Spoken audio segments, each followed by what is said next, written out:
All right, seeing as 7 p.m., I will call the March 21st business meeting of the Board of Education to order. If you can stand and start with the pledge, please. I pledge allegiance to the flag of the United States of America and to the republic for which it stands, one nation, under God, indivisible, with liberty and justice for all. Invite our student representatives to read our land acknowledgement. The West Irondequoit Central School District acknowledges the indigenous people of this region, and that this school district building sits on the homelands of the Onondaga of the Haudenosaunee Confederacy. It is on these lands that we teach, learn, and live. Thank you very much. Mr. Sullivan's moving the table on me. You may notice there's a different face seated to my left. Dr. Johnson is not feeling well tonight, so Mr. Brennan has graciously offered to step in and run the meeting with us. And so the first item on the agenda is the approval of the agenda. Mr. Brennan, are there any changes to the agenda tonight? No, there are. May I have a motion to approve the agenda? Thank you, Mrs. Bornable. Second. Seconded by Mr. Sullivan. Any questions or comments on that? All those in favor? That is 7-0, Mrs. Lustig. Next is public comment. We don't have anyone signed in for public comment, but we do welcome the public to all of our meetings. We are here generally every other Thursday. Next is approval of the minutes. May I have the recommended resolution, please? Be it resolved that the minutes of the February 15th, 2024 meeting and the March 7th, 2024 study session be approved as presented. So Thank you, Mr. Vey, seconded by Mr. Sullivan. Any questions or comments on the minutes? Seeing none, all those in favor? That is 7-0, Mrs. Lustig. Next is the good news. Take it away, friends. Senior Catherine Robinson, Junior Drea Gaston, and sophomores Gael Cronin and Giarillis Nelson had their artwork displayed at Town Hall throughout February in honor of Black History Month. 20 IHS students were inducted into the Tri-M Music Honors Society. Mr. Gerard Hardiman, an assistant conductor for the Rochester Philharmonic Orchestra, was the keynote speaker.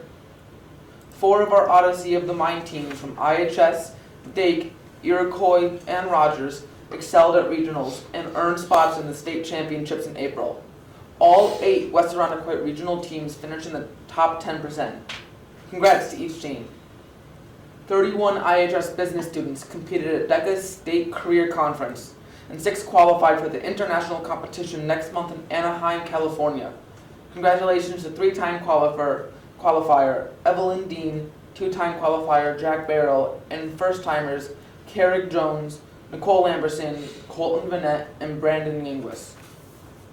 IHS juniors Chanel Miller and Lizzie Titler won the high jump and 1,000 meters respectively in the Section 5 Indoor Track and Field Championships. The girls, along with senior Brandon Yingwis, competed in the state championships. Chanel was 20th, Lizzie was 22nd, and Brandon 13th in his race, the 1,000 meters. Junior diver George Lugozio was 11th at the state championships, and senior Kate Bondi not only competed in the state Nordic ski championships, but was named Section 5 Sportsmanship's winner. Kate was 35th in the distance race and top 10 in the classic relay. Congratulations to all.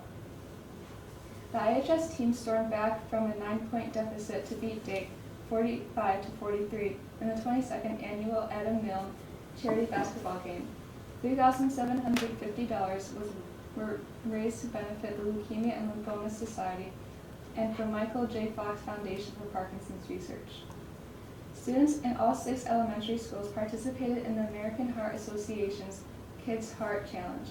We raised $9,984.86, bringing our 3-year total to $39,054.41 or 41 cents, thanks to our students, physical education teachers, and our generous community. Top student fundraisers by school were Madigan Nevins at Briarwood, Haley Wright at Colebrook, Ethne Puzia at Brookview, Caden Spartano at Seneca, Henry Lougheed at Listwood, and Finn Reddy at Southlawn. IHS students Chris Nikita, Mason Goringer, Malachi Burke-Kozinski, Adam Belcafine, and Giacchino Imburgia, along with Dake 8th grader Raylan Trafini, earned spots as all-county jazz musicians. At the elementary level, 16 Iroquois and Rogers students were all county in chorus, band, and orchestra. Students auditioned and were selected for these honors. Thank you very much. Next is the report of the superintendent. Mr. Brennan, what can you tell us? As Mr. Metris indicated, I'm not superintendent, it's not my report, and, but I know Dr. Johnson takes a lot of pride in representing some of the different happenings around the district. What I'm going to recommend is we can, is this? Okay. There we go. So I'm going to, some of the items are already discussed a little bit during the good news, but I'll yield this to Dr. Johnson when he returns. But it is all in the theme of Power All the Children. But I will jump ahead to the final piece just around some updates because they're something very topical regarding current happenings. There's some requests from the board last meeting regarding some information regarding how much do AP examinations and new enrollment fees cost our families, and will be some budgetary impacts for assuming some of those costs. Part of Mrs. Kramer's presentation tonight will include an additional budget recommendation regarding nursing at our K-3 buildings. The reason why we're calling that out specifically here is this wasn't part of our initial projections during our January budget workshop. Dr. Johnson had an opportunity to meet with Iroquois students, part of his student summit, and got some feedback regarding the excellent staff at Iroquois, and also some recommendations. I know the most about the bathroom requests because I know that our Executive Director of Operations, Mr. Conti, and Mr. Swellen, the principal of Iroquois, have already met to develop some plans to make some improvements to those bathrooms the kids called out. The Ukrainian Mental Health and Education Delegation, they are in town. I happened to attend the Rotary meeting locally last night, and they actually came and spoke to that organization. So they are making their rounds. Just at least the meeting I was at last night, they were talking about their experience in Ukraine, some of the different non-government organizations that they're associated with to provide relief to the people in Ukraine. One comment that was kind of resonated with the Rotary Club there. They've been to DC, but now that they've been to Rochester, now they've seen the real America at that point. And so Rochester is the real America. The thing that jumped out to them was just the kindness and welcoming, and just they were blown away at how strong the Ukrainian roots are in the area. So that was terrific. And then coming up April 8th, Karen Mazzola and the gang are full-on planning for the Irondequoit Eclipse Fest. So we are hopeful for some fantastic weather, and it's going to be a good collaborative experience with the local community, the town, and the district on that. Thank you. Thank you. Any questions for Ms. Brennan? Excellent. Thank you very much. Next is report of the student representatives. When we asked third graders at Listwood what their community is like, one responded, "Everybody is nice to everybody." This welcoming environment can be seen throughout the school and its practices. Each morning, kindergartners have a community meeting to discuss one positive action they can do and how they will do it. "We like caring for each other," shared a first grader. Furthermore, a wide range of activities are enjoyed at Listwood. From March Music Madness, where students vote on songs they like, to PE games and carnivals, students are having a blast. Not only are they having fun, but learning a lot. A second grader even shared his dreams of being an astrophysicist one day. One student mentioned that he'd like to have a bathroom in every classroom. Some kids, naturally, have had an issue or two at school. The students we interviewed showed a mature understanding, especially for their age, that some kids need extra support or help, and continue showing them kindness. Miss King was very popular among students for her invigorating art classes, and Mr. Line was a favorite with his music games. This concludes the Listwood report. In IHS, there is a lot going on as spring sports get into full swing, with the first game of the season being girls lacrosse in Brighton tomorrow. Last week was iFest, and although the amount varied based on the day, we saw a large amount of participation in the spirit days that occurred. and the spring semifinal occurred on Friday, and many good things were heard from those who attended. This year, the IHS musical continued their tradition of Senior Citizen Night, as the musical is expected to be a hit this year. Heidi Zeller, Beatrix Freeman, and director Mr. Line were on Fox News to promote the show. 8 students from the Black Student Union and Mosaic Club attended last Friday's Rock to Change Student Summit on Race, with the theme Unity Grows Community. It is thought that they might create a cultural celebration based on their time at the event. The block party continues this year, as students bring in food for the highly anticipated event tomorrow, where students who do not take language have decided to attempt to crash the highly anticipated event, showing the popularity that this event holds. Sadly, amidst all the good that has occurred at IHS recently, complaints about computers seem to continue as batteries fail, connections lag, and students continue to need repairs due to these problems. Thank you very much for that report. As always, you're more than welcome to stay. We completely understand if you would rather go home. And if you choose to go, have a great night, and we'll see you next time.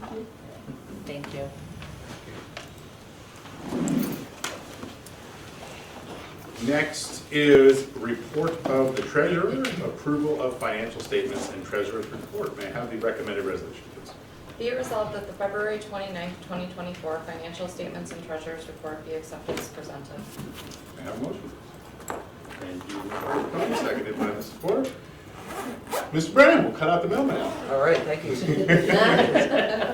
Yeah, so in board docs is the February report, which includes the expenditure and revenue budgets, as well as the line item budget itself. Just kind of, all this is included in the summary. I'll just call out a couple of things. So we are right on track with our budget, as historically we spent just a little over half the budget at this point through February. And just in March, more of a preview, because we pay on a bi-weekly basis. There are 2 months during the year that we have 3 pays, and one of them is March in 2024. So we should see our expenditures be a bit more in the payroll area next month. And then just to mention, as we talked about during our revenue budget, we received our second quarter sales tax revenue payment for Monroe County, which is in total an important part of our budget as well. But no other updates besides that. Any questions for Mr. Brennan? Seeing none, all those in favor? That is 7-0, Ms. Lustig. Next is budget presentation, personnel expenditures. Mr. Brennan. Yes, so tonight, this is really our third presentation of the budget that followed the January workshop. If you remember, our first one tied to revenues. 2 weeks ago, our focus was on our non-personnel portion of our expenditure budget. And tonight, Mrs. Kramer is going to represent a lot of work by a lot of people, talking about the personnel side of the budget, which is the lion's share of our expenditure budget, represents about 3/4 of our total budget. So, Mrs. Kramer. Thank you. So yes, thank you for the introduction. Maybe, there we go. So tonight as I take you through our personnel staffing recommendations for the 24-25 school year, I will take you through first staffing tied to enrollment, some new position recommendations, some recommendation that really involves just revising employee hours per day, positions connected to the functional review, positions connected to our stimulus positions, and then we'll give you the overall financial picture of this, and then I welcome any questions and comments at the end and throughout. So we look at our enrollment, tied using the survival ratio model to predict enrollment. We really continue to monitor not just from year to year, but a few years out and a 5-year look back. At this point in time, we are recommending tied to enrollment staffing, and it's still in a range of anywhere from -3 to +2. It's really looking at this point in time more closely to just either a wash or on a +1 side tied to enrollment, and mostly as we continue to watch those kindergarten numbers and then see how our class sections play out when we look at some support services such as our special education programming in those places. So you'll see here in red where there are some changes at the K3 band. Again, kindergarten will be anywhere from a -1 or 0. Seneca, we're monitoring again for possible +1 as we look at those class sizes, and then Southlawn at grade 3, we're monitoring that closely. At the 4-6 level, you will see here, we're watching grade 4 at Rogers for the possibility of going up 1 section there.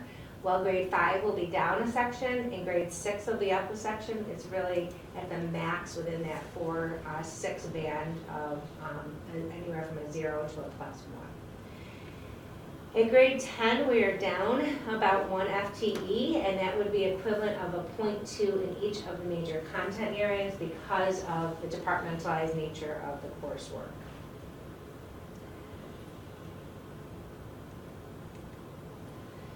So some new position recommendations for consideration are, we're looking to add a full-time assistant principal at Rogers Middle School. Some of the rationale tied to this additional need are the number of self-contained special education programs that the building supports, which is an increase in staff within the amount of staff within the building, as well as some master schedule staffing considerations and supports. As we know, there's some unique logistical needs, and additionally, Rogers has been designated as a Title I school for the last 5 years, and with that comes additional staffing, additional needs and supports for our students in the scope of intervention. And if we go back to our Children's Institute report and studying and talking about the culture and climate and those additional supports for students, Rogers was identified as a school in need of some supports there. So this is the new addition that Mr. Brennan referenced at the beginning of our meeting tonight, and we are looking to add a school nurse at the K3 level. Currently, the only 2 buildings that share a nurse are Listwood and Brookview, and so our recommendation would be to add 1. It's really due to the increased critical needs or care that we have for students across the district. We've added in the past, which is why most of our K3 buildings have 1 nurse now because of those critical needs. We are seeing an increase next year in particular. So we're looking to close that gap, provide the appropriate medical services to our students by fulfilling that so that we have 1 nurse in each of our buildings.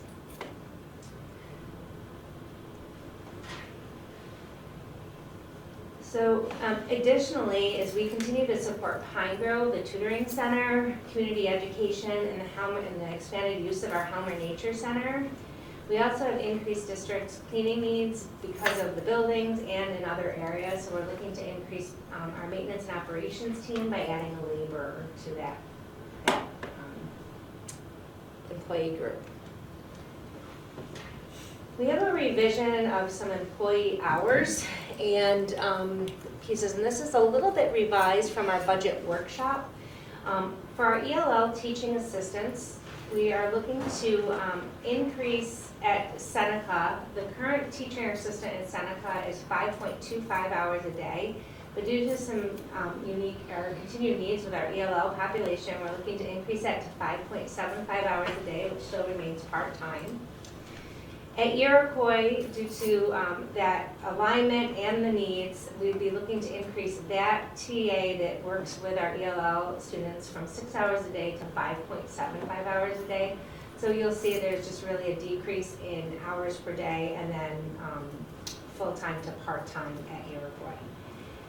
For our K3 teaching assistants, we have 3 different types of general education teaching assistants at our K3 level. We have our building teaching assistants that focus on general building needs and supports in our classrooms. We have our kindergarten teaching assistants that work directly with our kindergarten students in the full-day kindergarten program, and then we have our intervention teaching assistants. We are looking to revise hours, so not the FTE as much. They would continue to be part-time teaching assistants, but we would revise their hours. And that need is first and foremost to maximize their time that they're here with students, as well as support arrival and dismissal needs in our buildings through a staggered approach so that we can continue to work on that warm and welcoming environment and the recommendations of the Safe in School Love Report. So with that, we would be looking to increase and align all of our K-3 building teaching assistants to 5.75 hours a day, which is about an increase of 15 minutes per day per person. And the teaching assistants at kindergarten, there's a little bit more of a range. We have some that work 5 hours a day, some that work 5.5, and some that work 5.75 right now. So we would be looking for an alignment, and again, to also support that arrival and dismissal, so that they would all work 5.75 hours a day. So that's about an increase of 2.5 hours a day. And our intervention teaching assistants, we would make, again, there's some that are 5 hours a day, some that are only 5.5, and then some are 5.75. We would align them to also maximize that time here with students to 5.75 hours a day, so you're looking at an increase of 2 hours and 15 minutes a day. We're also proposing the addition of 2 teacher aides for general education, one at Rogers and one at Irondequoit of 6 hours a day. They're 2 full-time positions, and that is to support tied to our Safe and School Love, Safe and Love Schools report, that we are making sure that we have somebody that is available to greet families, greet students as they arrive at the door, and support them in multiple ways, using our Raptor system, and just being that support right at those security-based windows in the buildings. So that is a total combined teacher assistants and aides of 2 full-time teacher aides, so it would be the equivalent of those 2 combined of 12 hours a day, because they do 6 hours a day each, and then adding 4.75 hours per day to our current teaching assistant education at the K-3. And again, that's based on hours, not changing FTEs, but just the number of hours per day. So we also are recommending positions that are tied to the functional reviews that we've had and the recommendations that have those thorough analysis over the last few years.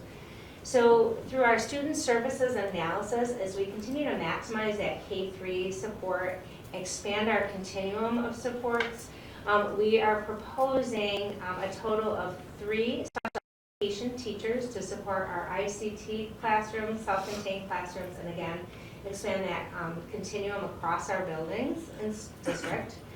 We're also looking to increase an occupational therapist. That's currently, we would be reallocating the funds that we currently pay to BOCES for contractual needs here to our 1.0 internal staff. So for student services, we would be looking to add 4.0 FTEs. To one of our functional review, we're in, and we had previewed these last school year as we were getting ready for last school year's budget to preview for this school year's budget, is to add a network technician, and again, all of our needs with our technology, make sure that we are in good shape both with our EdLaw 2B and in security, and then making sure that our students and staff have all the digital equipment that they need to make sure that instruction is occurring at a high level. Through the operation and maintenance functional review, we're coming to the end of those recommendations of adding a grounds person, and the rationale is to continue to support the very grounds that we have in fields across all of our buildings. So that's where we are now. We added one a couple years ago, and we're looking to add one for this year. So the stimulus funds, as our stimulus funds start to sunset, we looking at data and working with our instructional team, have made some recommendations for some of those positions that we had added over the course of the last few years through the stimulus funds to bring some of them into the general budget, and some will be accessed through other means and retention of staff. So for the K-6 level, the recommendation of the stimulus funds is we would recommend that we're going to bring 2 of those special education teacher positions back into our budget. 3 behavioral support specialists, which are connected to our 811 programs, and then we'll continue to monitor those special education caseloads. 2 classroom teachers that are supporting our 811 programs right now. And then an ELL teacher at the K-3 level, which will help us remain consistent and also help us as we're looking to have services on both sides of the district, the north and south end. For 7-12, we are looking to keep 1 teacher to address learning loss, in particular at the 7-12 math level. And some rationale for that is, we currently have students, a large number of students at Dake, and then as we continue to expand to support algebra supports for our students at the high school level, as well as supplemental algebra, we're looking to continue that support.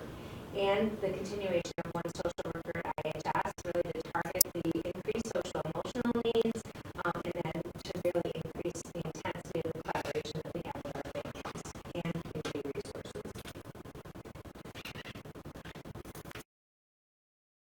We are looking to continue to keep 5 youth assistants that we had brought in through the stimulus funds, and the rationale is really to provide that safety and security, and most importantly, that mentorship to our students in really a proactive, restorative way.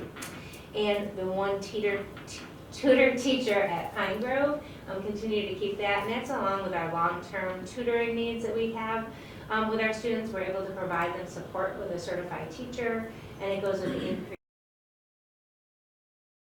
in terms of the amount of tutoring the student would require.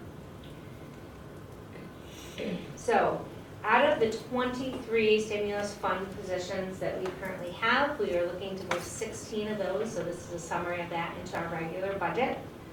1 of those 23 positions would be reintegrated into existing positions that are currently in our budget, which are our literacy, humanities, STEAM, and tech TOSA positions, so we would be reinvigorating those. And 6 of those 23 positions will be dissolved entirely. So it would be an increase into our general budget of 16 FTE as we move those stimulus positions into our general personnel budget. So a summary of our overall budget expenditures and costs. So again, enrollment anywhere from -3 to +2, an assistant principal at Rogers. Those teaching assistants with the increase in hours per day. The teacher aides, and I apologize, that should say 2 FTE instead of 1, that is a typo. Maintenance and operations, those 2 full-time, so that laborer and that grounds worker. The network technician, our 16 stimulus positions, and our nurse. Whoops, sorry, I forgot to click. So if you look at this slide, highlights the cost. So the first area shows us what our current budget is here in the 23-24 school year. Of salaries are just under $39 million, and benefits are $22.5 million. And if we move to the recommendation for the 24-25 budget, you'll see our salaries at about $40.5 million and benefits just under $23 million. So the difference in salaries is about $1.5 million, and then the benefits is about $354,000.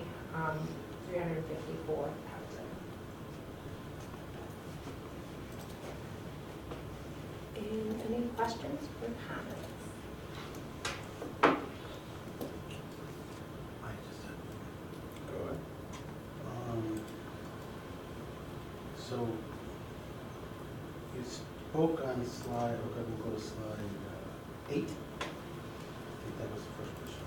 Yeah. So you talk about this labor supports community education, Helmer Nature Center. How much of that is that? Because they're self-funded programs. So just kind of wondering, again, correct me if I'm wrong, right, but community ed is supposed to be self-sufficient, so it's supposed to pay its, so if we need supports from labor and operations to help community ed continue and the nature center continue, is there a charge back to community ed?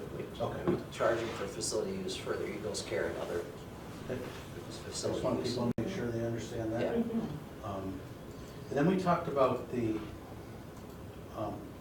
on slide 10, we talked about the teacher aides, and you talked about Rogers and Iroquois increasing those two positions. Maybe I heard you wrong. Is that to work at those vestibule entrances that? Yeah, so they would work at the vestibule entrances to welcome our visitors and families in. And while they're working there, they will also be offering some teacher support, like some materials management. And so by having the teacher aides, we're able to flex that position, but still make sure that we have the areas of our building covered throughout that school time. So if they're, I guess, do we do that at other schools in that fashion, like Dakin in the high school? We use a teacher's aide? So at Dakin High School, we actually have security people that are at their windows because of the nature and how they're set up. And then our K-3 buildings, because of the nature, they don't have that separate area. They don't have it there. But where Rogers and Iroquois with their new setup and then the volume of visitors during the day, we're looking to do the aid for that support. Oh, I'm just wondering, because it's a teacher's aide, and you talk about that we need to staff the entrance at all times, because you don't know when someone's gonna come, but yet then you say they're gonna be used as supports in the building, so that means they're not gonna be at the front door, so who's gonna cover it during that time? No, I'm happy to clarify. So what will happen is it would be as an aide. They wouldn't necessarily work directly with students, but teachers in consultation with the building administrators would work on it. There's any materials management that they can do while they're there. If there are areas to watch, they'll be able to support. That's what you meant by, thank you for clarifying that. Yeah. It just confused me when you said that. And then, can I just make a recommendation on slide 12? Where you say, see how it almost looks like minus 0.3.1 FTEs, where on the other ones you put plus. I know it's just a bullet, but I think Yes, to be consistent across the thing, we use the plus sign on the other ones, but I don't want people to confuse that, they think we're going down and three positions in that. No, thank you. And then, there's one other question I had, but if anybody else has got one. Oh, so this is more just on slide 17, the one social worker at the high school, and we're really seeing this, I think, with some of the behavioral specialists that we're adding and stuff, is a lot of this is because we're seeing less supports from the state and the county. Would you say that's a true statement? And what it's following on is the schools end up having to supply some of these supports, especially that collaboration with families and community resources. Is that a fair statement? I think,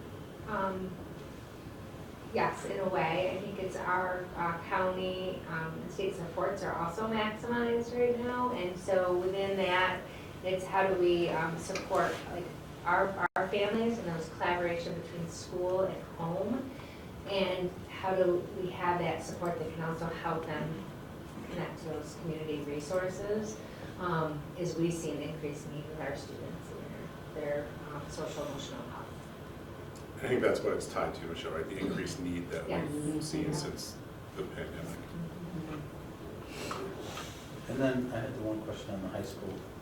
We talked about that it's going to be -1, but it's 0.2 in each content area. So that 0.2, they're just not going to teach another class, or is that like their stipended area that they're not going to have? It'll be a combination depending on the content area and need as we look at that. Sometimes it's that could be a need that is connected to intervention to round out that FTE, but when you look at the overall class size and section enrollments, that's where you see the possibility of that being less. But we'll have other But then things they going might do into it. other electives, because they might be needed to teach an elective at the high school. Might be, or they're going They will be. Thank you. Yeah, sorry. to. All right. Okay, thank you for answering my questions. You're welcome. Any other questions for Ms. French? Seeing none, thank you very much for that Thank you. thorough walkthrough. Next is business. Mr. Brown.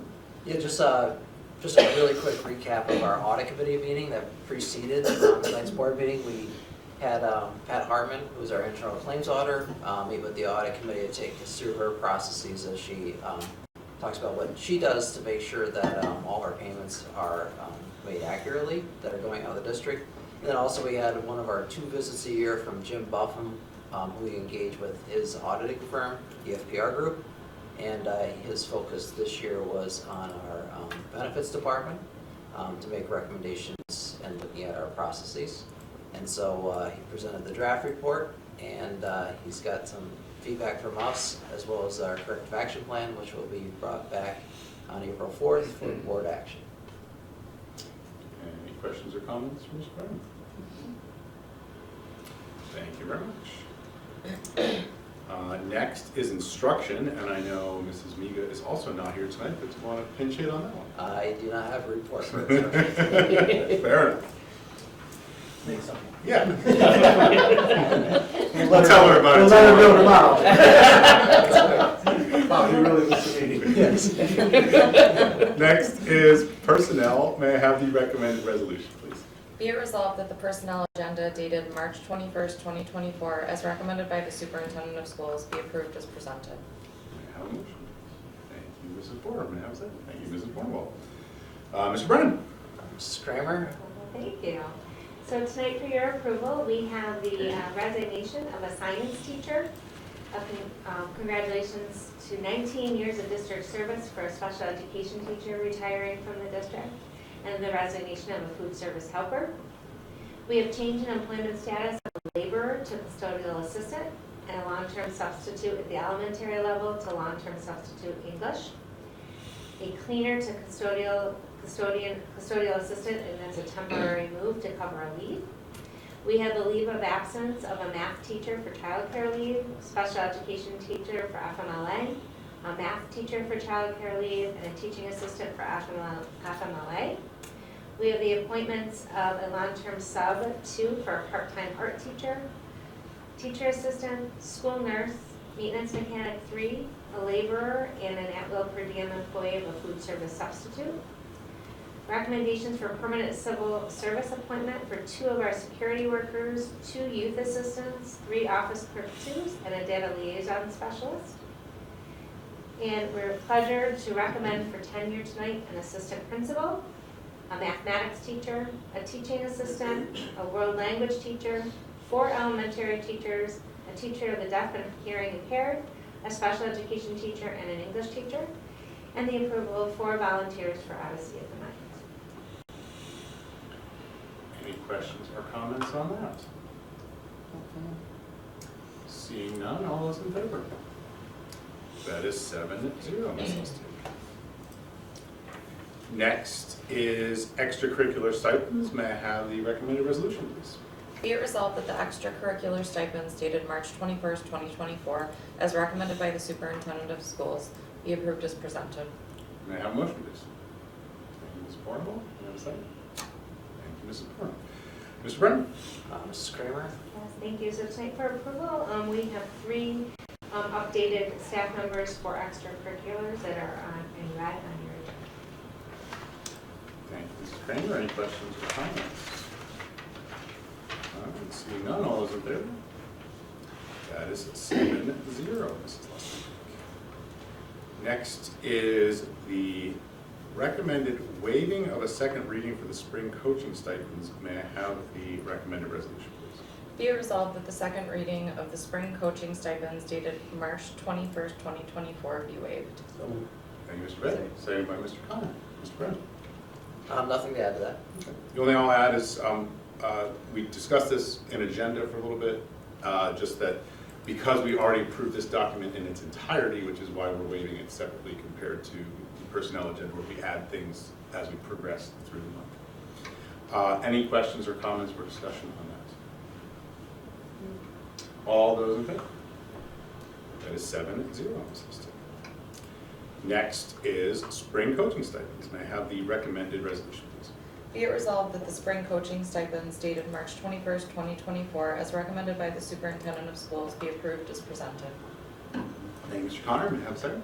Thank you, Ms. Cornwall. Mr. Brennan? Mr. Kramer, can you tell us about those? So spring thank you. stipends? We have the approval of some spring coaches, and this will conclude and finalize that all of our spring coaching positions are filled. And you're approved. Thank you. Any questions or comments on that? All right, all those in favor? That is 7-0. And rounding out personnel is the Jewel agreement. May I have the recommended resolution, please? Be it resolved that the Jewel agreement to extend an employee's probationary period be approved as presented. May I have a motion? Mr. Connor, thank you. May I have a second? Thank you, Ms. Vargas Carmen. Mr. Brennan? Mr. Kramer, do you have anything to add to the document? I do not. Any questions or comments? All those in favor? That is 7-0. That brings us to new business, and the first item is field trip request Italy. May I have the recommended resolution, please? Be it resolved that the field trip request for Italian students to travel to Italy from April 10th through April 18th, 2025 be approved as presented. May I have a motion? Thank you, Mr. Connor, seconded by Mrs. Bourne. Mrs. Bourne-Eval, sorry. Mr. Brennan? Yes, so this is for a field trip in 2025. Going to Italy. The agenda is included within the documentation. This is one of the trips that often goes forth from Irondequoit High School. It's approximately 36 to 40 students are going to go, and you can also see the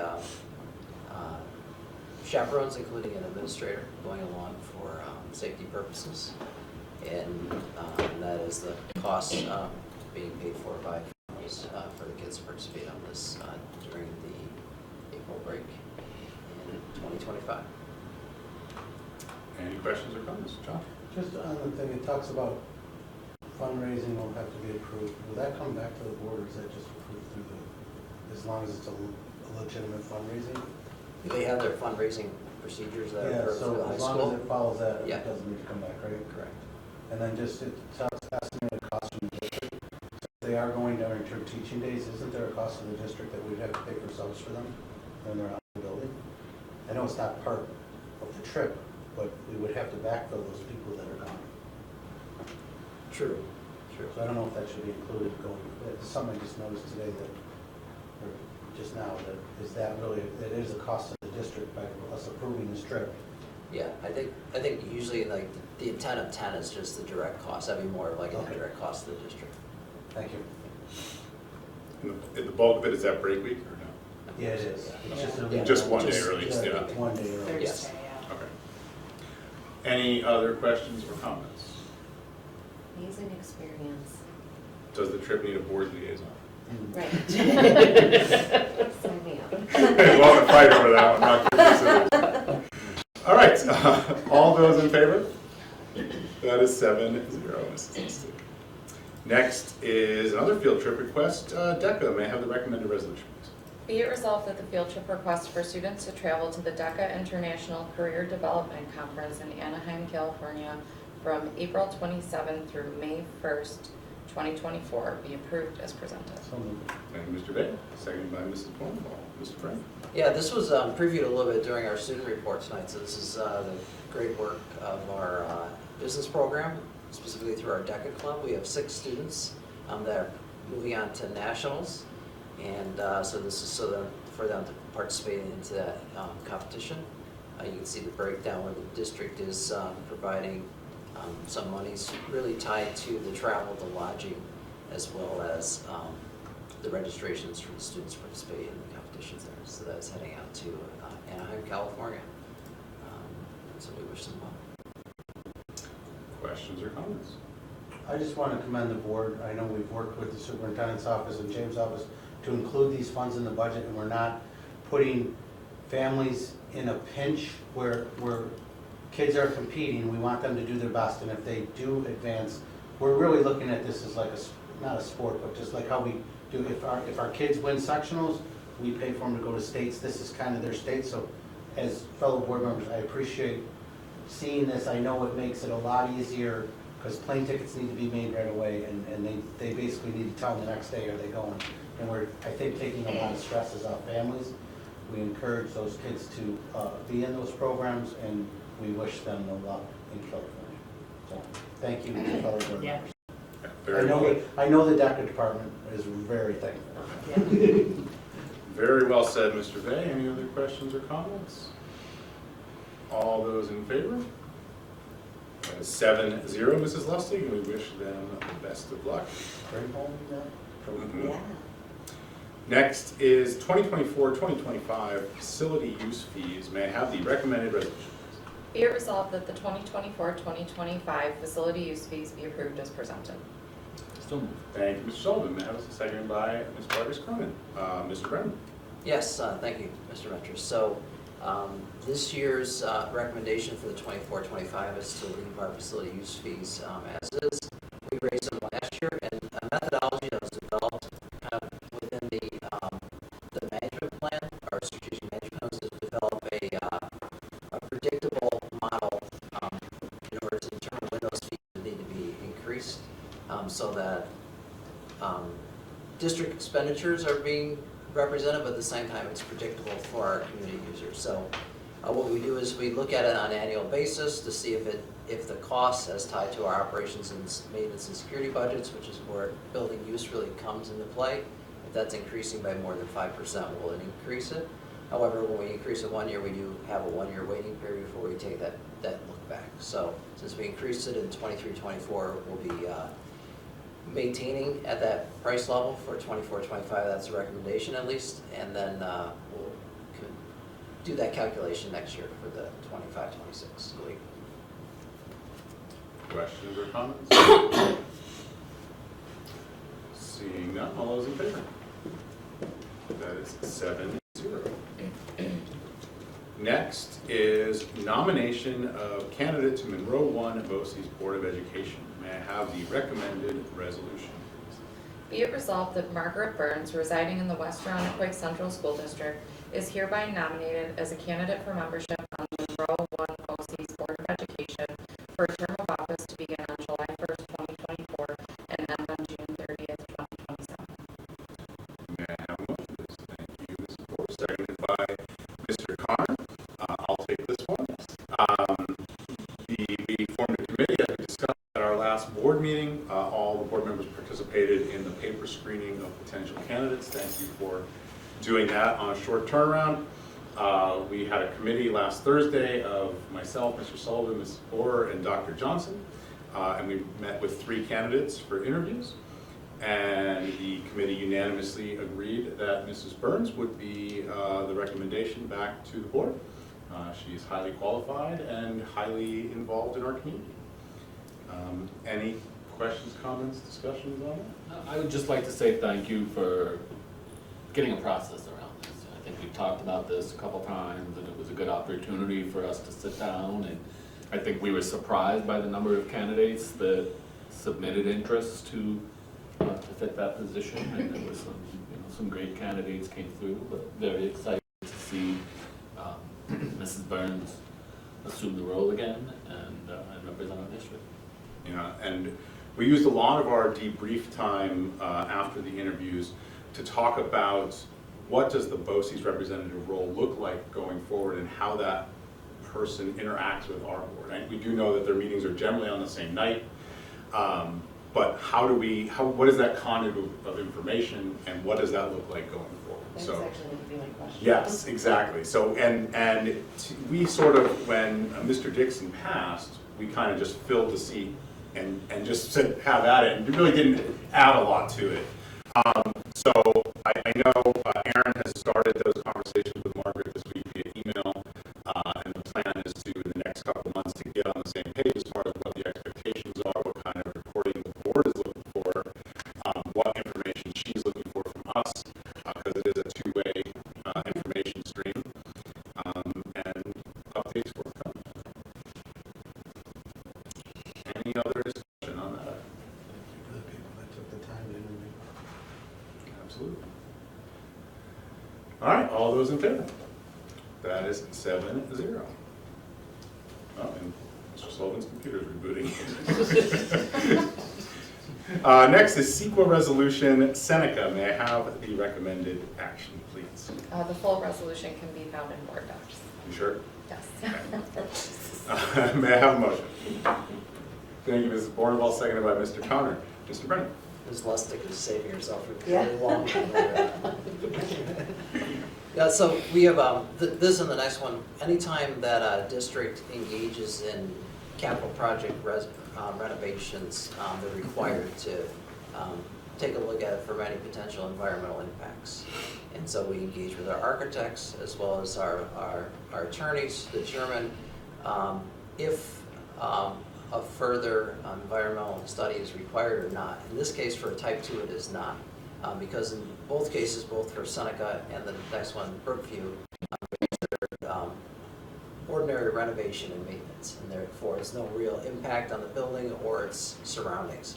So this one specifically, Seneca, is for the 100K, or the capital outlay exclusion project, which we are proposing to be included within our 2024-25 budget.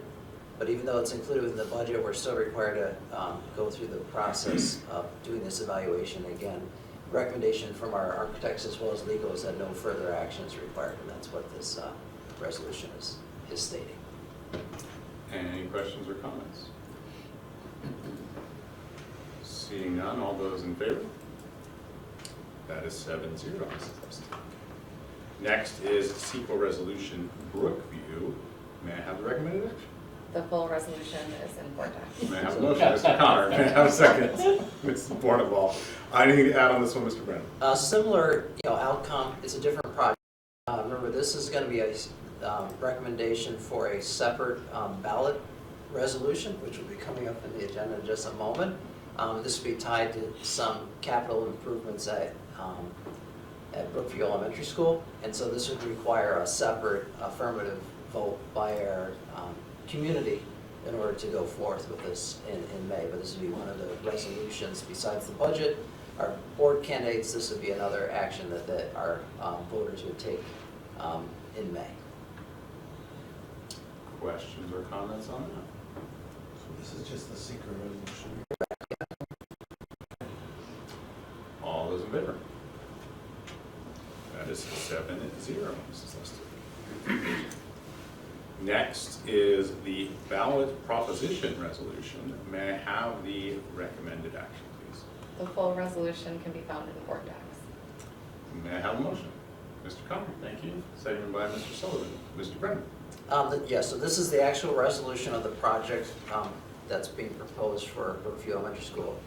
Within the resolution, it details the total maximum cost for the project itself, as well as the portion that would be paid for with local funds from our capital reserve. So part of the authorization is that we can access those capital reserve monies as the local share.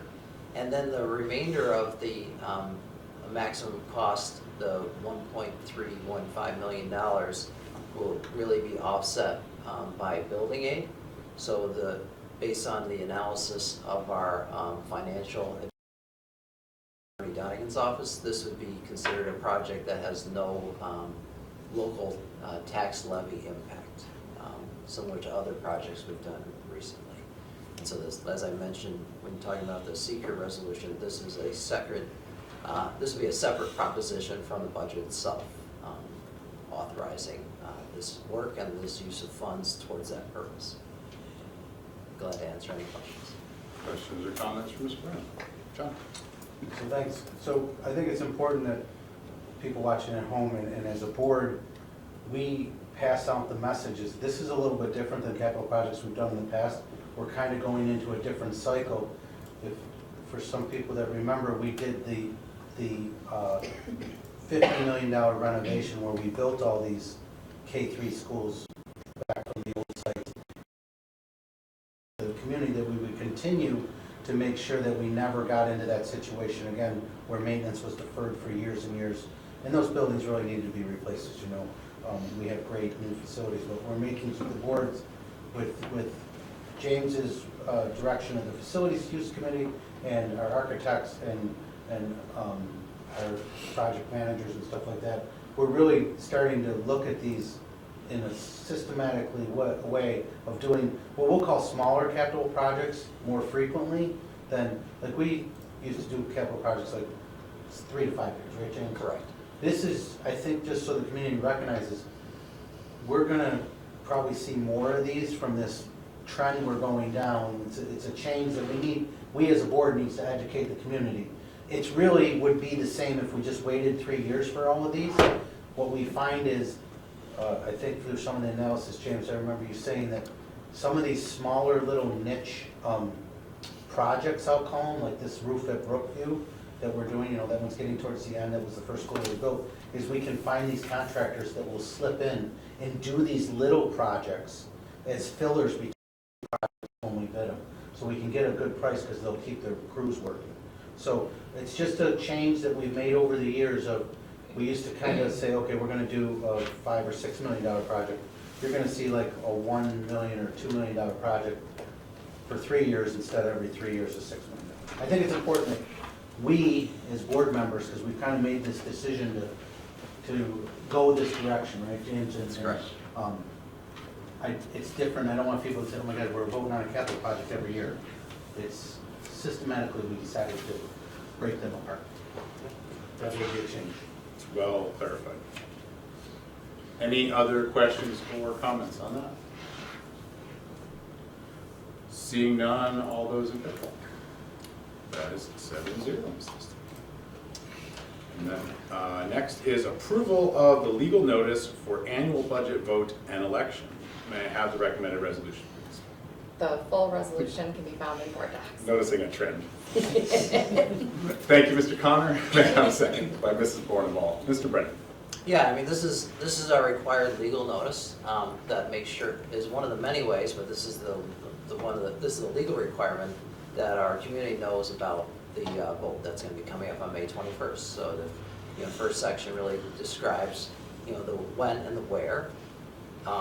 The section 2 really is focused on the board portion of it in terms of the election of ward officers, and the third piece is the vote in the hearing that occurs, and then the final piece is just really where do we actually publish this information in terms of the Daily Record and Rochester Business Journal. So this is just required action so that we can move forward with those legal notices and work with those papers on. Any questions or comments on that? All right, seeing none, all those in favor? Like we're having the vote. I guess so. Hope that didn't come as a surprise. That brings us to consent agenda. May I have the recommended resolution, please?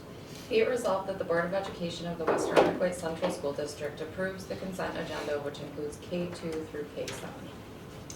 May I have a motion, please? Thank you, Mr. Connor, seconded by Ms. Vargas Cronin.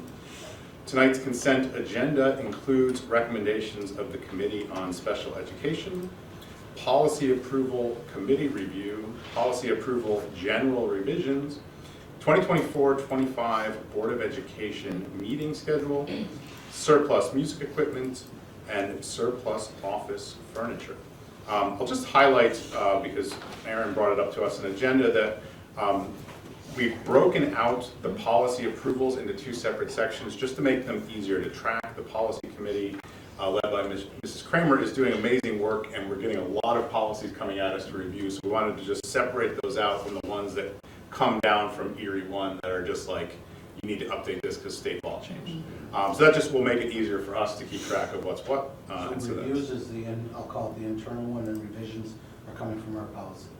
So, yeah, committee review came through the policy committee. General revisions are the Erie ones. With that clarification, any questions or comments on the consent agenda? Any items on which a board member would like removed for separate discussion? Any items which a board member would like removed to be voted on separately? Any more discussion on the consent agenda? All those in favor? That is 7-0, Mrs. Liston. That brings us to board liaison reports. The first is the Legislative Committee with Mr. Sullivan and myself. There's been a couple meetings, mostly around the Albany trip. I was able to attend. It's a very long day, but we took the train this year instead of a bus because really we couldn't find a bus, which is one of the things that we're advocating for as bus drivers. So we left the train station at 5:40 in the morning and got back around 9 o'clock at night.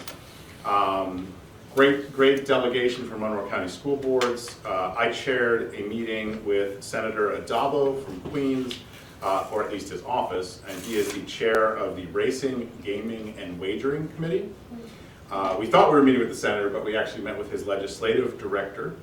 And unfortunately, we spent a lot of the time talking about chocolate milk.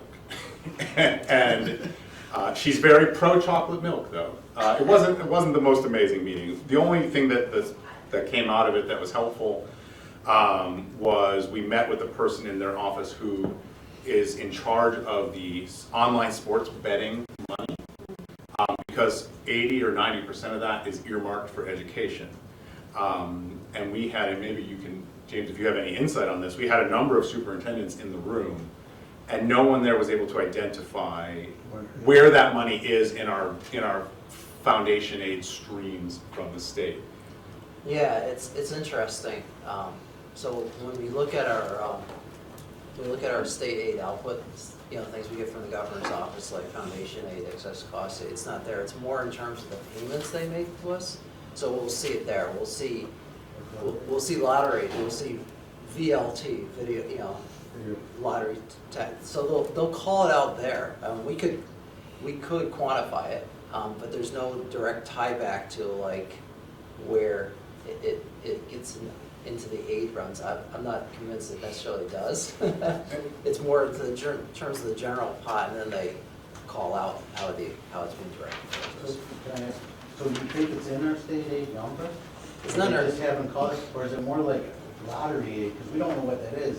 That's all done on what the lottery, and since I believe Sportsbooks gambling's only been about a year, right? Mhm. So we haven't had a payment yet, so is that why? And from what they're saying, they've made billions of dollars. It So- is Wait for a big part of check. our state aid run, so it's not like additional funds. So Yeah, we had a lot of conversation, John, about our concern that it's just supplanting other aid that we would have gotten anyway. And the staffer that we met with insisted that it wasn't, but couldn't document that for us, so. And promised to follow up, and we're patiently waiting that. 2 weeks ago, right? Yeah. We also had a debrief with the legislative liaisons from NISBA to talk about what their expectations are, and their expectations are that the budget will not be on time. Reading the vibes in Albany.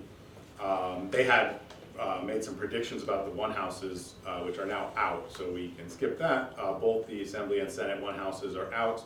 The highlights of that are that they restore the inflation number that was originally used before the governor made changes, and they also add a minimum 3% increase to foundation aid. Also add universal meals. If you got the onboard this week, there's a good table between each of the one house budgets and the governor's executive budget as well. They also speculate that there'll be nothing in the budget around any changes to the timeline around zero emission buses, but they predict with 99% chance that some sort of last minute deal will be made before this goes into effect in 2027.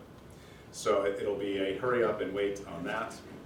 And then last bit is NISBA has a new mapping tool for the new state senate and assembly districts that marginally impact the lives of all members of Monroe County School Boards Association, including us, although I took a deep dive into it. And so Senator Cooney's district is immediately to the west of us, and there's portions of it that come across the river into Irondequoit. But zooming in, I couldn't find any residences there. Like, It's probably because the city owns land on both sides exactly, of the river. yeah, So it looks like it comes over, but it's up to the town line. yeah. Okay. So like he has the zoo and like, yeah, so, There's people that live yeah, there.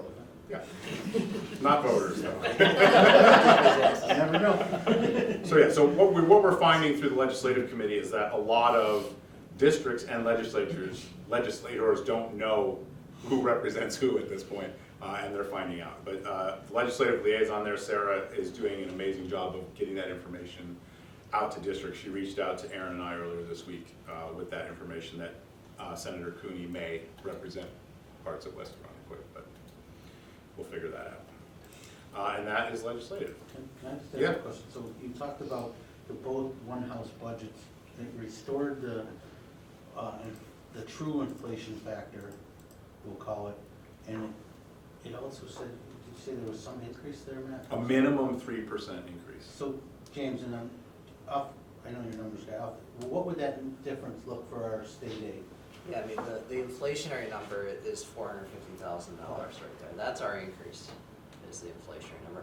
I believe the 3% piece is more tied to many of the districts around the state, including those in the North Country, that it's kind of restoring the hold harmless provision Okay. and then putting a little, not even just holding harmless, but giving some kind of a cushion in there. Exactly. Okay. Thanks. And both, one house is allocate $1 million to study the foundation aid formula through SED. That was in the budget last year as well, and it was cut.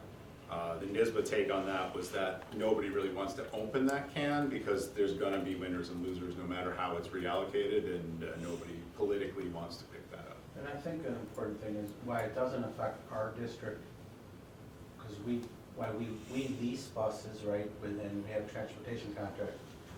As being a member of NISBA, we need to support our districts that do buy buses. You can't wait to 2027 and tell them that they don't have to buy zero-emission buses. They have to plan for that, and they do fleet replacements, like, so they need to make a decision and just stick with it, like. Some are buying now. I know, and I don't wanna see districts get hamstrung. I mean, they're talking in the North Country, there was an article that in the cold days, these electric buses don't make it. So, Yeah, we talked a lot about that at the legislative breakfast too, especially just given the timelines of capital projects. You know, districts are going out this May to put in the infrastructure to have them ready by 2027 because SED is at 6 months on approvals anyway. yeah, So you can't just decide to put in 20 bus chargers in Yeah. your parking lot. You gotta talk to RG&E. Yeah. Next is labor relations with Mr. Bay and myself. Yes, Mr. Metris and I had a pleasure of joining the Labor Relations Committee meeting yesterday. It was a great meeting. It was really on public comment and board procedures and policies. It was very interesting, a lot of really good questions from the audience. The lawyer that led it was very knowledgeable on it and gave some, they even talked about social media and board members with social media and how that can be construed. There was just recently a Supreme Court case like this week that came down about a public official and their use of their Facebook page that they blocked someone. So there was a comment on it that was derogatory, I guess, or not in the same view of the person that posted it, and they deleted it. And that person said, well, that's a violation of my First Amendment rights. And basically what she recommends is if districts have social media pages that they are for information only, they turn off comments, and you also be careful of what other ones you repost and like. So if someone else does one, because you could possibly get in trouble for, a case could be made that, well, you only repost this type of comments, you know what I mean? So I recommend if you get a chance, spend the 45 minutes and watch it on the Monroe County website. It was pretty good, so I liked it. Matt? Yeah, no, I agree. Definitely watch it if you have the opportunity. They also covered best practices for public comment. It looks like there's potentially some things that we might be able to tighten up. So we'll take a look at that. And the presenter was Allison Marley from Fiorenza, who is our new law firm that we approved at our last meeting. So it was very timely and relevant as well. They're very knowledgeable. Yeah. Like when we met them in school. Well, Yeah. Next is information exchange with Mr. Sullivan, Ms. Vargas Cronin, and myself. Yes, I attended via Zoom last Wednesday, and the It was running a ship-shape board meeting, so it covered lots of things, like public comment briefly, a little bit about selecting a leader. Unfortunately, no process was shared, but choosing the right leader versus just the person that's available, and board's willingnesses to budget for leadership development when you do select leadership leaders on the board. Lots of good topics. Again, it's a meeting that's probably better watched than read through bullet points. But I think it kind of flows in line with the public comment meeting that they had on labor relations as well. The presenter was a representative from NISPA, who the last few slides was talking about how, not volunteering, but the services that he has available to school districts to consult upon how they can improve their board meeting processes if they feel that's necessary. And he visited us one time several years ago. Next is Helmer Nature Center with Mr. Connor and Mr. Bay. We didn't have a meeting. We haven't had a meeting, since our last meeting. They did hold one of their biggest events of the year that was very successful. The pancake breakfast took place on the 9th and 10th. And we had a good turnout. I don't have the final numbers yet, Karen's working on those. But we had a lot of, I'd like to thank community members that come out and help with that event. And we cooked, I can tell you that I mixed up 105 pounds of pancake batter. So that's somewhere around 5,000 pancakes when you're all said and done. I attended on that Saturday and was speaking to some of the students that were walking around helping clean up and refill maple syrup, and I said, so, is this for volunteer work for government? Is this for a program you're working on? And every one of them said, no, I'm just here because I wanted to help out. So it was just to hear something like that out of the students. And a couple of the students I personally knew, and where they found time to do 4 hours of syrup cleanup, I have no idea, but it was just great to see our students stepping up for such a great cause. Sticky job. Sorry, I couldn't help myself. And they are hosting the Eclipse event. Oh yeah, Thanks. So- I don't know if you guys have heard, we're gonna have there's also a big event down there. We're one of the Rochester Museum and Science Center's viewing areas, because we're right in the line of totality. They're gonna have some ham radio people set up. They're gonna, a lot of events. It's really all day long. There's parking at the community center, and there'll be buses. So there'll be some handicap parking at Helmer, but they're really encouraging people to park or walk, or they're gonna have a place to park your bike, so they recommend you ride your bike too. So, And now that Wegmans will be closed, you That's have nowhere else to be. you can't say more in the store. Next is PTSA with Mrs. Borg. Mrs. Borg. Yeah, our meeting was on March 12th. I felt like we really covered a lot during that 1 hour meeting. One of my favorite things was, we did have a guest speaker attend. Her name was Luva Alvarez, and she was representing, it's called the Parent Leadership Training Institute, so PLTI. It was great learning about that. It's a free 20-week civic engagement program that teaches parents and community members to become civic and community engagement leaders. It was just really great to hear about it. It was new to me to learn. They talked about how they really eliminate many barriers that would prevent parents from being able to participate in something like this. So when they come for their classes, to learn for that night, they will provide childcare, they will provide meals, they will provide transportation. So it was really, really great listening. I think we actually have a couple members maybe in the room that have participated. So I'm probably not doing it justice. But it was a really wonderful program, and it's something that I would highly recommend our parents, and, you know, community members to look into, and participate in. They are going to start recruiting for their next cohort in the beginning of May, so now's a great time to learn more about that. So from there, we did some normal stuff. We reviewed the treasurer. We reviewed the treasurer statements. We touched base on Passon. They had their first meeting. Felt like it was really good, so that was great to hear about. We talked about our school supply kits. Kate's just waiting to get the lists, and then we will communicate that out. We did some liaison reports, basically a lot that what we just covered here. As for school pictures, Clicks was awarded the bid, so that contract was signed. Actually includes a lot of other benefits that will be shared out, so that was nice to hear.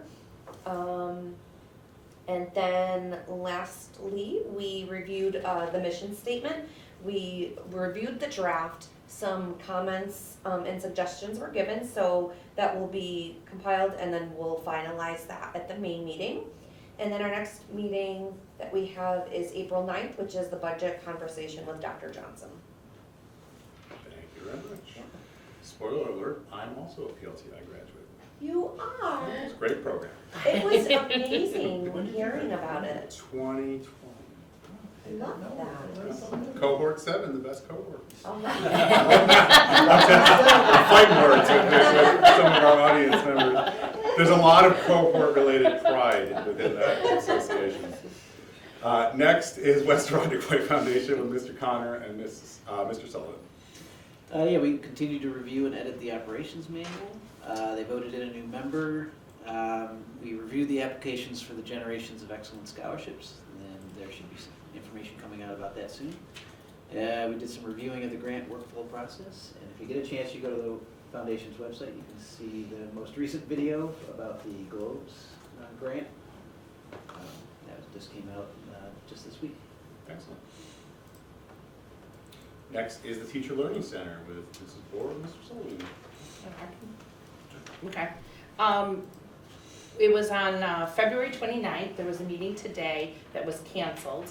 But on the 29th, we heard from 2 members that attended the Nice Skate Conference back in November. They highlighted some professional learning that's been very popular. There was a paraprofessional one that had like 5 sessions. And then there's been 7 book study PLCs that have been really popular this year. We learned about the Ozobot kits, the Ozobots, I think, that's how you say it. They're little like robots that the kids can program and code, and they're doing a lot with that. And so we used to borrow the kits from BOCES, but now we own some so that we can really have hands-on with the kids. And then we spent time editing and revising the Teacher Learning Center Needs Assessment, and working to really align those questions and the offerings with the strands. Did I miss anything? No, I think that we had covered it. Okay, Okay. District has all of us now. yeah. Yeah, it was pretty cool. I guess the student feedback has been excellent. Teachers, there's been a fairly steady Yeah. line of teachers that have been signing up for using them in the classroom. That's awesome. Next is facilities with myself and Ms. Vargas Grumman. Tuesday. Yeah. We did meet since our last meeting on the 27th. Not much to share out though, because the RISE project is still stuck at SCD. Yeah. And there were updates on the capital project, but we already got those at our last meeting because CPO was there. It's ridiculous. It's ridiculous. Next is health and safety with Mrs. Borneval and Ms. Vargas Grumman. All right, so the last meeting was on March 5th. I think that a big chunk of the meeting, we did a review of the district-wide safety plan. Chris Shellard led that initiative. We have to review the plan per state requirement. We do that yearly, and so we reviewed that. Casey Wagner then did a cybersecurity review that was really good. We just talked about guarding against infrastructure threats. We then went into, we reviewed some building updates, which include just, again, building updates across, across the district. We talked about the RISE project update, our fire inspection, and during all of those updates, just everybody reported out that all went well during lockdown drills. I know 4 through 6 at that time, the drills were coming up, 7 through 12 all went well. And that was really the crux of the meeting. Okay, thank you. I can just chime in for 1 second. It's not on the committee agenda, but earlier this week, we had the first meeting of the Code of Conduct Committee. I just want to call out that it was probably one of the most inspiring meetings that I have ever been to in my history on the board. We have 3 students in that representing student voice, and their insight was so heartfelt and inspiring, but on point. I felt like the students were sitting down, reading to us the strategic plan. And these weren't students that were cherry-picked, these were individuals that volunteered for the role. And I think just at our table alone, whenever she opened her mouth, everybody just stopped. I mean, it was just such an amazing experience. I look so forward to our meeting next week. But just hearing the passion and the sincerity and the inspiration that these students brought into that meeting was absolutely incredible. So great selections on the volunteers. It was amazing. I think at times there were tears and eyes in the room when some of the students were speaking. It was just unbelievable.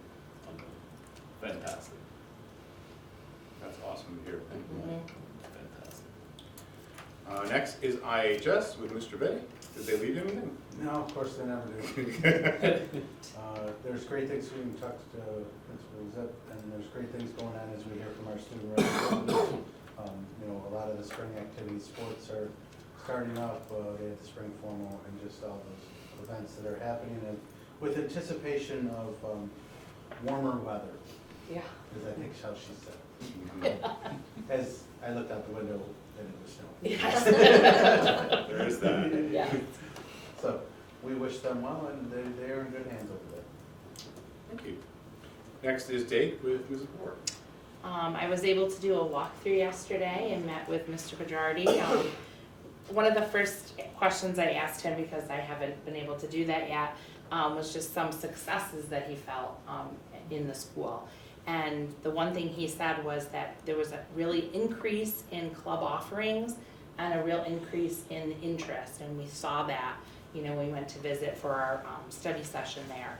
And he said that idea of belonging is really growing at Dake, which is wonderful to hear. And then he said for teachers, there's a real sense of belonging and a real commitment to what they're teaching, that they're craving ways to better, whether that be through curriculum or through pedagogy, the best ways to teach. So that was great to hear too. I got to look at the help zone, that SEL space, and he informed me that he got a grant that they're going to be able to improve that space. So he's working with the teachers and the students and the support staff that use it to better that area. Right now there's nothing on the walls, and there's some furniture, so they're really excited about making that space their own. And it was Spirit Week. Each day this week, the students were encouraged and the staff to wear a color. And I was there on Pink Day, and the student council was in charge of that. So it was really great to see and see the students and see the teachers at the doors greeting the students.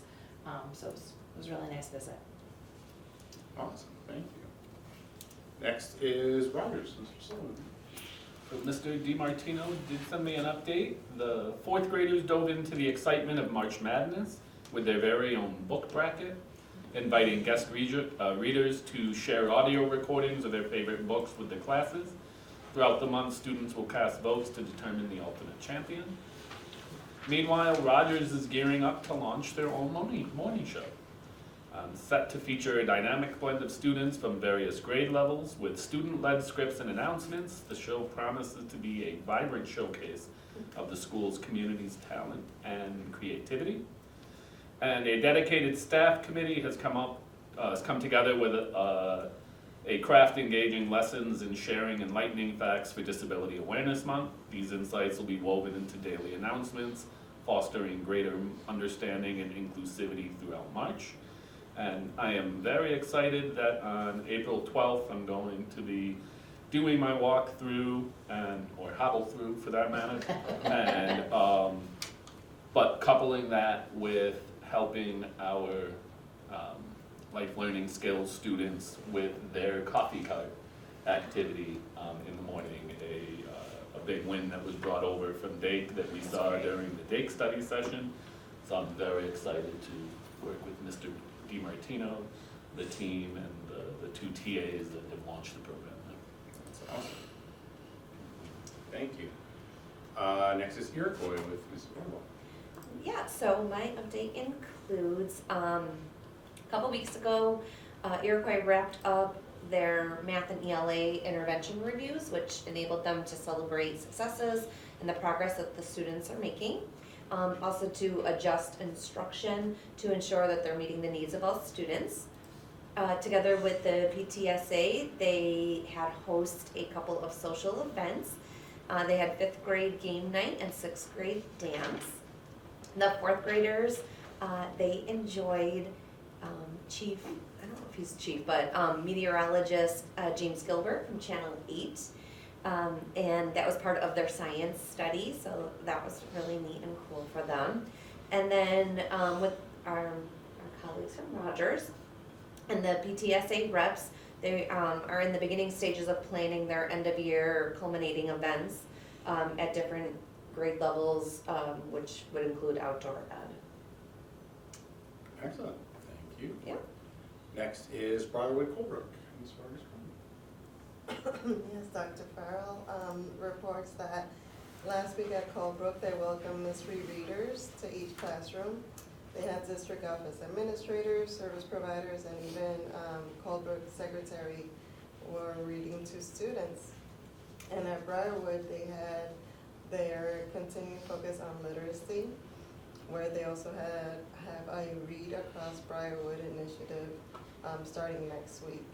And that includes guest readers, reading across grade levels, and more. Across both buildings, they completed the last phase of Math I-Ready training, which means that every teacher at Briarwood and Colebrook is now trained for the new I-Ready math curriculum. And lastly, 2 exciting assemblies. They had, one was the safety assembly with Office Lawton, and they had their Eclipse assembly with the Elma Nature Center. And they're both schools are very happy and awaiting spring break coming up soon. Thank you. Brookview Seneca, Mr. Connor. I did not have a chance to get in contact with Ms. Spitz. It's been crazy.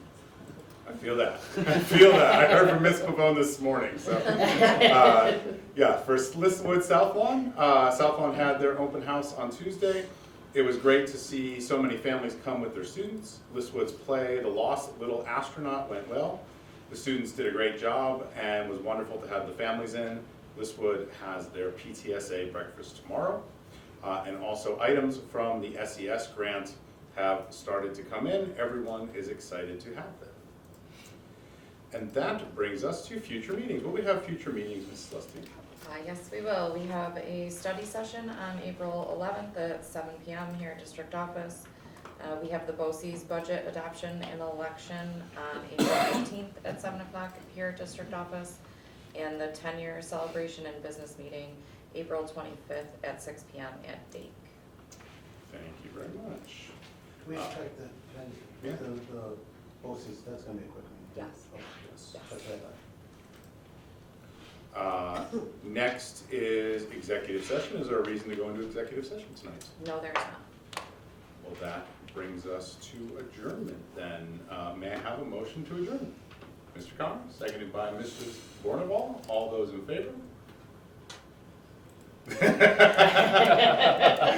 That is 7-0. Thank you everyone for a very productive meeting and your flexibility. Thank you, Mr. Brennan, for pitching in. And we'll see you all in 2 weeks. 3 weeks, because of the break. Yeah. Yeah.